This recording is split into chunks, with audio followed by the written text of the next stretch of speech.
paglalakbay na 'to. Parang effort ko naman sa ano, sa video na ito is ano, masaksihan ninyo. Unti-unti na ngang tinatanggal yung baka sakali maka-move on tayo. Charot. Say goodbye to my hair.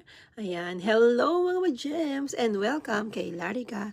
Ayan. Sabayan niyo ako sa ano, samahan niyo ako sa paglalakbay ko patungo sa mundo ng kalbo. Kinaganda ko yan. Syempre hindi ko na uulitin yan. Hindi ko na ulit gagawin magpa-bangs at saka mag-project. Kasi nakakabwisit lang. So first step, alisin ang buntot. Yung mga ano dyan, mga ma-jobs natin, tinutubuan na sungay ang buntot. Tantanan nyo yan. Kailangan mapugot na yan. Tanggalin muna natin yung buntot para gumaan-gaan yung buhay natin, ha. Ayan. Tapos ipo-project natin pagkatapos. Kasi feeling natin, kinaganda na naman natin yan.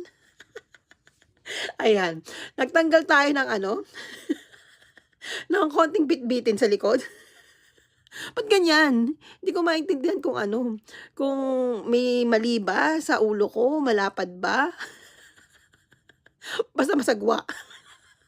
Yun lang ang alam ko, di ba?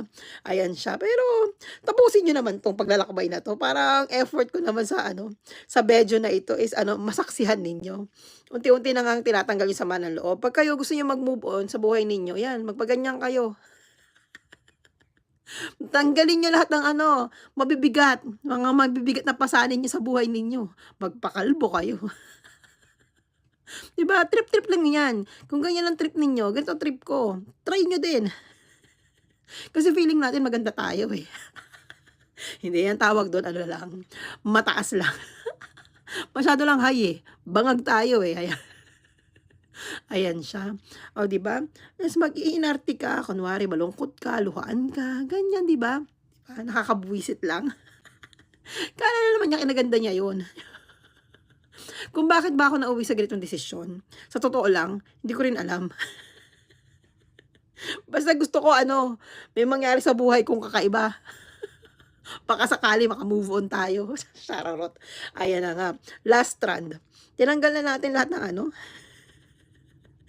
pero may natira dyan, may isa akong buhok na natira.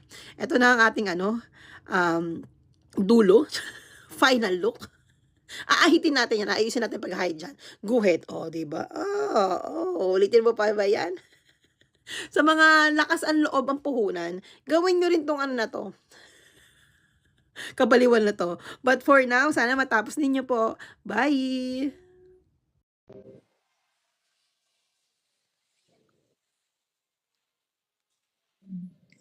Hello! Live tayo sa store.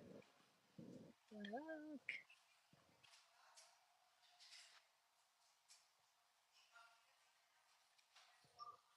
Good morning.